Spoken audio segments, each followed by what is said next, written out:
Assalamualaikum warahmatullahi wabarakatuh. Kami kelompok 2, perkenalkan kami kelompok 2, ada Wahyu Pramono Aji, ada saya sendiri Vicky Sobrina, lalu ada Salsabila, ada Abdul Ikrom, dan Kamar Diami.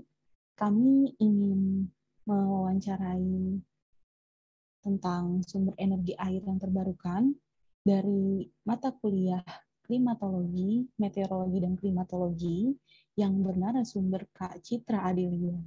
Mungkin dari Kak Citra mau perkenalan dulu. Silakan, Kak. Salam semuanya. Terima kasih teman-teman dari Angkatan 21 yang sudah mempercayakan saya sebagai narasumber. Semoga jawaban-jawaban saya dapat memuaskan, dan bila ada jawaban yang kurang dari saya, mohon dikritik gitu. Jadi kita sambil belajar aja gitu, sambil diskusi aja. Oke? Oke, siap, Kak. Iya. Boleh langsung saya mulai ke pertanyaan pertama, Kak? Boleh, silakan. Oke, baik, Kak. Pertanyaan pertamanya mengenai sumber energi air yang terbarukan adalah, menurut Kakak, apa sih konsep tentang energi air? Iya, energi air itu adalah salah satu energi alternatif yang dapat mengganti energi-energi minyak bumi, energi-energi dari bahan bakar fosil, kayak gitu. Energi air juga bukan hanya dimanfaatkan oleh negara-negara maju, tapi negara-negara berkembang juga sudah mulai menggunakan ataupun memanfaatkan energi air seperti itu. Nah, energi air ini sudah dimanfaatkan di perusahaan-perusahaan di berbagai bidang kayak gitu, bukan hanya bidang pertanian, tapi bidang makanan, industri kayak gitu, sebagai pengganti bahan utama atau bahan bakar fosil mereka kayak gitu.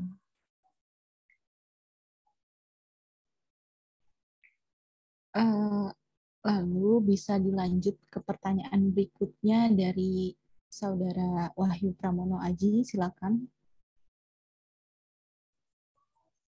Pertanyaan kedua ya kayak bagaimana peran terhadap kehidupan energi air dan dampak positif negatifnya, Kak? Mengenai dampak positif dan dampak negatif ya teman-teman ya. Kalau misalkan kita tahu ya, setiap energi itu atau setiap hal di dalam kehidupan kita ada dampak positif dan dampak negatif. Kalau misalkan dampak positif dari energi air tentu bisa menjadi energi alternatif. Yang tadi saya bilang, energi alternatif, energi pengganti dari bahan bakar fosil gitu. Karena bahan bakar fosil ini kan tertimbun jutaan tahun lalu gitu, dan tidak akan mungkin mudah terbarukan seperti itu gitu. Apalagi dengan kapasitas manusia yang terus menambah gitu, tidak akan mungkin mencakupi dan tidak akan mungkin dapat dapat mencukupi kapasitas manusia yang semakin bertambah gitu setiap harinya. Nah, dampak positifnya seperti itu. Dampak negatif dari energi air adalah ketika manusia sudah memanfaatkan energi air tersebut,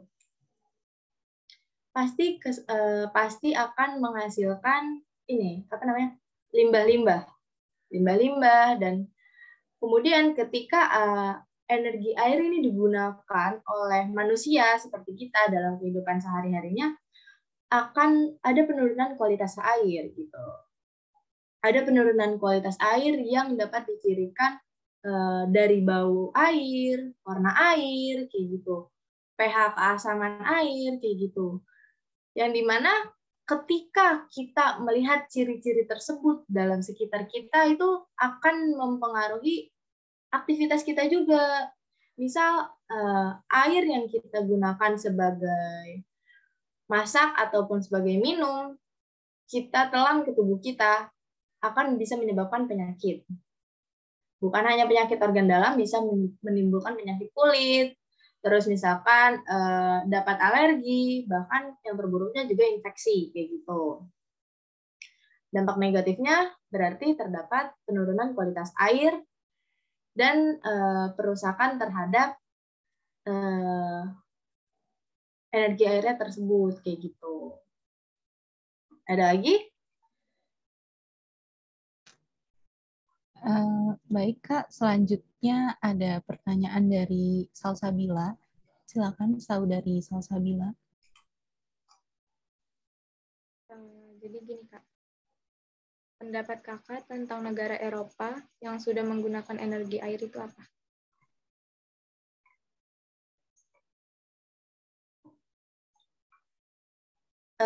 Pendapat saya mengenai negara Eropa yang sudah menggunakan energi air. Bagus, menurut saya bagus. Dan ketika dibandingkan sama negara Indonesia ya, negara-negara berkembang seperti Indonesia itu, kita agak terbelakang. Agak terbelakangnya dalam apa? Sistem teknologi kita masih rendah gitu. Dikarenakan juga SDM kita kualitasnya juga masih rendah dan itu akan mempengaruhi kualitas teknologi atau pemanfaatan bukan hanya di bidang energi air aja, tapi energi yang lainnya juga dapat mempengaruhi kayak gitu. Kita juga bisa ngelihat ya teman-teman, kalau misalkan di negara Eropa itu kenapa lebih maju, mereka tuh SDM-nya berkualitas. SDM yang berkualitas akan menghasilkan teknologi yang bagus. Ketika sebuah negara memiliki mesin atau teknologi yang canggih, berarti apa? Berarti mereka sudah bisa memanfaatkan sumber daya alam negara mereka secara baik. Dengan hal seperti itu, berarti energi air yang mereka gunakan akan dapat dimaksimalkan gitu, karena kualitas teknologinya itu sangat baik gitu, sangat lebih canggih dibandingkan negara-negara maju atau negara-negara berkembang kayak gitu.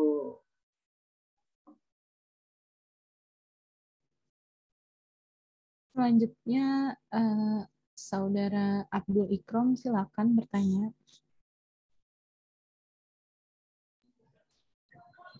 Ya, baik.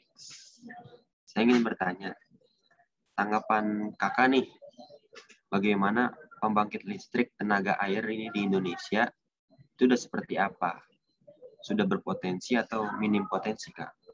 Begitu pertanyaan. Iya, untuk pembangkit listrik tenaga air yang ada di Indonesia pasti sudah ada potensinya ya teman-teman. Dilihat aja, kita tahu letak geografis Indonesia itu kepulauan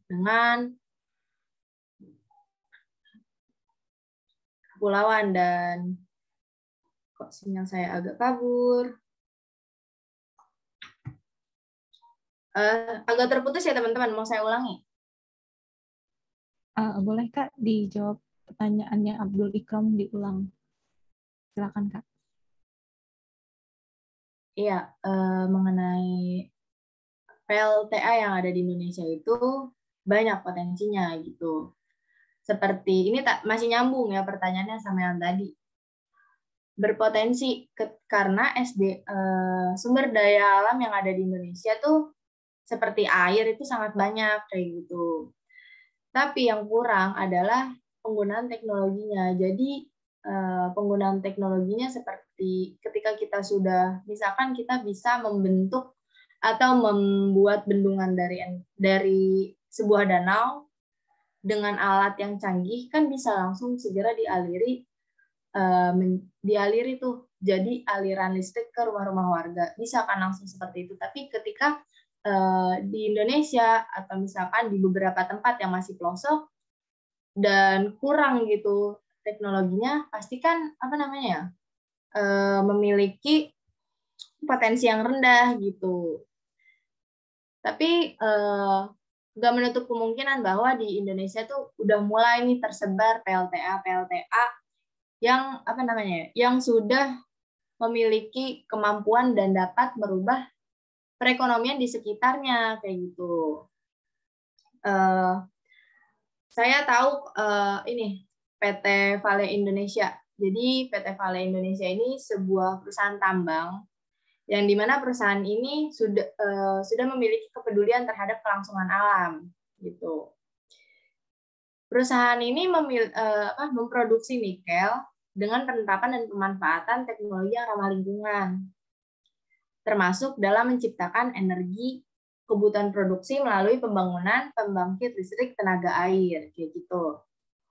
Ini salah satu contohnya gitu. Ini salah satu contohnya perusahaan yang bisa ditiru oleh perusahaan lainnya. Ketika sebuah perusahaan juga memperhatikan aspek-aspek lingkungan, aspek-aspek kesejahteraan yang mempengaruhi lingkungan sekitarnya, kayak gitu, itu akan berdampak baik untuk kita semua. Jadi perusahaan juga juga mementingkan keberlangsungan ekosistem di sekitarnya, kayak gitu. Terus juga terdapat juga kan PLTA di Luwu Timur, di Matano, Mahalona, dan Towuti yang mengalirkan air melalui Sungai Larona menuju turbin. Nah, kita bisa lihat ini baru turbin ya, dan mungkin saya juga belum paham banget di daerah sana itu udah secanggih apa gitu. Apakah hanya menggunakan turbin dan setelah itu pengimplementasian aliran energi listriknya di rumah-rumah warga itu langsung, ataukah di prosesnya masih lama, saya kurang tahu. Tetapi di sini sudah terlihat bahwa Indonesia sudah memiliki potensi dilihat dari perusahaan tadi. Terus ketiga PLTA ini yang yang udah ada potensinya, kayak gitu.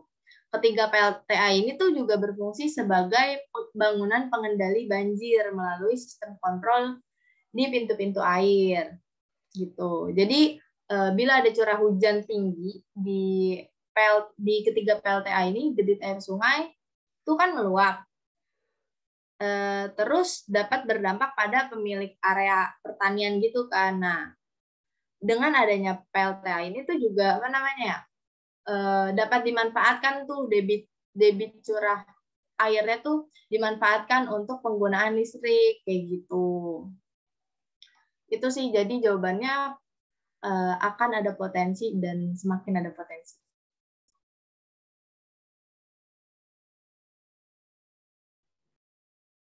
Baik Kak, selanjutnya ada pertanyaan dari Kak Mardiani buat Kak Citra. Silakan Kak Mardiani. Ya, Assalamualaikum Citra. Ini kalau untuk pendapatnya Citra, bagaimana harapan Citra untuk masa depan Indonesia terhadap energi air ini?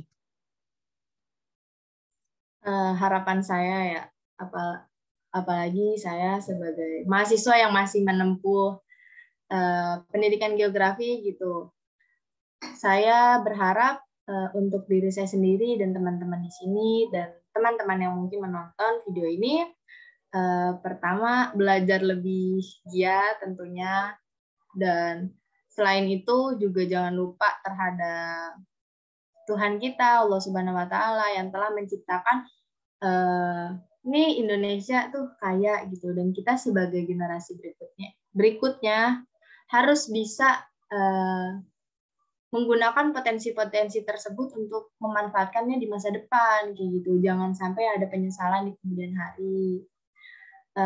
Dan saya juga berharap untuk saya sendiri dan teman-teman yang ada di sini untuk bukan hanya fokus akademik, tapi juga fokus di hal-hal kecil tentang lingkungan, seperti membuang sampah pada tempatnya, terus meminimalisirkan penggunaan plastik, seperti itu.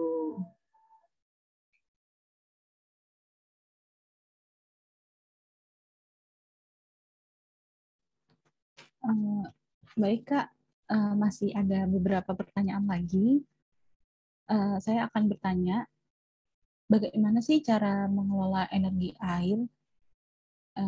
Maaf Pak, pertanyaannya saya ulang.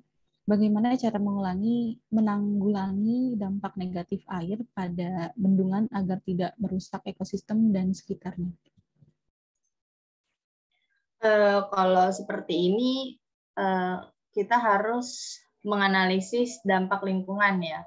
Apalagi ketika kita membuat sesuatu yang dapat mempengaruhi ekosistem dari lingkungan sekitar, ya kita juga harus memiliki analisis-analisis kemungkinan yang akan terjadi bila kita membangun sesuatu seperti itu. Analisis-analisis kemungkinan yang terjadi itu kita harus kemungkinan yang terjadinya itu dampak positif dan dampak negatifnya gitu. Dampak positifnya apa? Mungkin bendungan itu dapat bermanfaat untuk warga sekitar, dapat membangun perekonomian dan dapat mencerahkan lampu-lampu di sekitar rumah tersebut. Tapi kalau semisalkan penggunaan dari teknologi atau penggunaan dari alat-alat bendungan tersebut juga akan berdampak buruk, pasti akan berdampak buruk kayak gitu. Jadi kita juga harus melihat dulu, menganalisis, dan tentunya ya di mata kuliah yang kita pelajari juga bahwa ketika kita ingin membangun sesuatu, kita harus memiliki sebuah peta kasaran untuk menggambar atau menggambar bagaimana kemungkinan itu terjadi. Terus selain itu perhitungan-perhitungan yang dimana bisa nggak sih ini kita bangunnya di sini gitu. Nanti apakah debit airnya akan lancar atau tidak kayak gitu. Pokoknya yang terpenting ketika kita ingin melakukan sesuatu, kita harus menganalisis kayak gitu. Menganalisis, kemudian didiskusikan kembali dan diimplementasikan terhadap apa yang mau kita bangun gitu, apa yang mau kita dirikan di sekitar bendungan kayak gitu, bermanfaat atau tidak, baik atau buruk kayak gitu. Nah,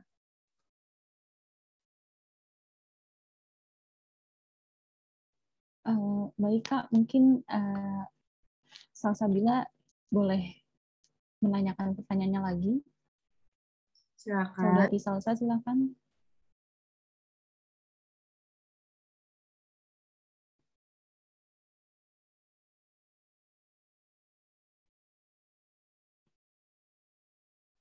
Baik, Kak. Saya bertanya, mengapa untuk menghasilkan listrik perlu dibangun bendungan? Gini, kita analogi sederhananya kayak gini lah teman-teman. Kan itu kenapa ya? Karena jika kita ingin menghasilkan sesuatu, kan ada sistem ya. Sistem yang dimana kita harus menggerakkan sesuatu yang dapat hal itu tuh bekerja, kayak kan ini energi air gitu. Dari energi air ini kenapa bisa dihasilkan listrik? Gitu. Tentunya karena debit air yang mengalir dari ketinggian tertentu ke tempat yang lebih rendah akan menghasilkan pergerakan turbin, yang dimana pergerakan turbin itu akan mengolah menjadi sebuah aliran listrik gitu. Ketika aliran listrik itu sudah masuk ke masuk ke rumah-rumah warga, itu akan dihasilkan gitu. Dia akan dihasilkan dalam lampunya sudah bisa dimanfaatkan gitu, lampunya sudah ada cahayanya gitu, atau misalkan udah membantu pekerjaan-pekerjaan warga sekitar yang menggunakan listrik kayak gitu.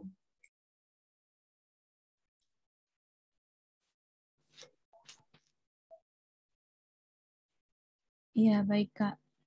Masih ada pertanyaan lagi dari Saudara Abdul Ikram. Silakan Ikram.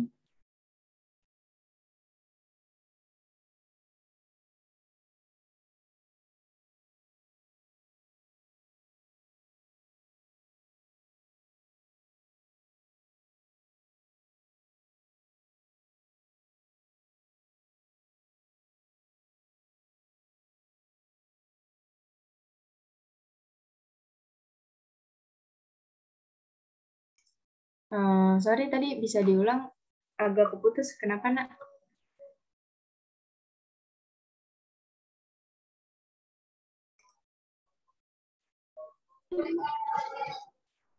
Ya, baik. Saya akan bertanya sedikit bertanya kepada Kak Citra Delia tentang contoh-contoh PLTA di Indonesia yang sudah berkembang itu apa aja ya, Kak? Terima kasih.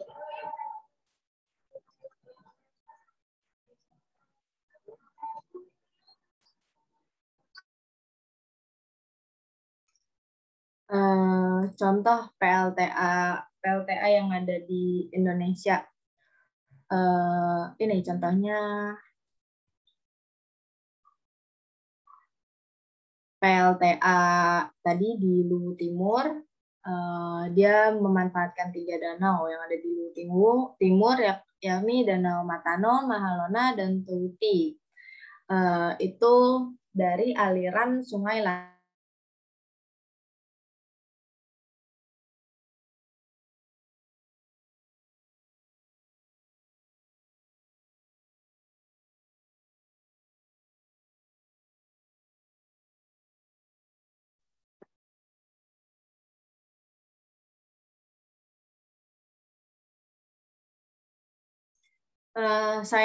mohon maaf ya teman-teman, saya langsung ulangi aja ya jawabannya ya, nanti bisa diedit kan.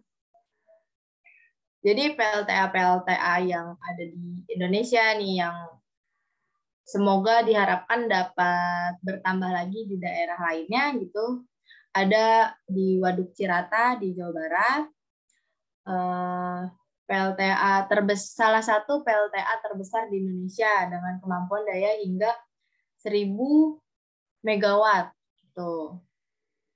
Nah, Waduk Cirata ini bermuara di 3 kabupaten, Kabupaten Cianjur, Purwakarta, dan Bandung Barat gitu, untuk memenuhi kebutuhan listrik di wilayah Jawa hingga Bali.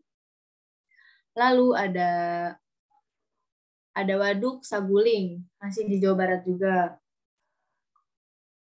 Ada PLTA Asahan di Sumatera Utara, PLTA Merica, Banjarnegara, Jawa Tengah, PLTA Musi di Bengkulu, PLTA Sigura, Samosir di Sumatera Utara lagi, dan Waduk Jatiluhur, Purwakarta, Jawa Barat tadi. Gitu. Selain dijadikan sebagai tempat wisata, waduk-waduk ataupun PLTA yang tadi saya sebutkan, PLTA dan waduk ini juga dimanfaatkan sebagai sarana irigasi gitu, dan diharapkan juga dapat meningkatkan perekonomian di sekitar tersebut gitu, karena kita juga tahu bahwa energi listrik yang dihasilkan dari energi air adalah salah satu penopang kehidupan kita gitu, untuk kehidupan sehari-hari kayak gitu. Dan kita juga tahu bahwa terdapat daerah-daerah pelosok di Indonesia, yang kurang gitu untuk akses listriknya gitu, dikarenakan keterjangkauannya kurang, aksesibilitasnya kurang untuk mencapai ke daerah tersebut gitu. Kurangnya kepekaan atau kesadaran kita sebagai warga ibu kota atau warga kota untuk meraih daerah tersebut kayak gitu, karena banyak banget faktor-faktor kenapa energi listrik dari energi air terbarukan itu tidak sampai ke seluruh pulau yang ada di Indonesia. Oke, baik Kak Citra. Terima kasih atas sharingnya, ilmunya, jawabannya. Sangat bermanfaat sekali buat kami. Pertanyaan-pertanyaan kami juga semuanya alhamdulillah terjawab. Dan kami puas dengan jawabannya. Semoga ilmunya bermanfaat ya Kak. Terima kasih juga atas waktunya buat wawancara bersama kelompok 2. Mungkin bisa saya akhiri. Terima kasih banyak buat teman-teman dan Kak Citra. Baik, saya akhiri. Assalamualaikum warahmatullahi wabarakatuh. Waalaikumsalam warahmatullahi wabarakatuh. Assalamualaikum warahmatullahi wabarakatuh.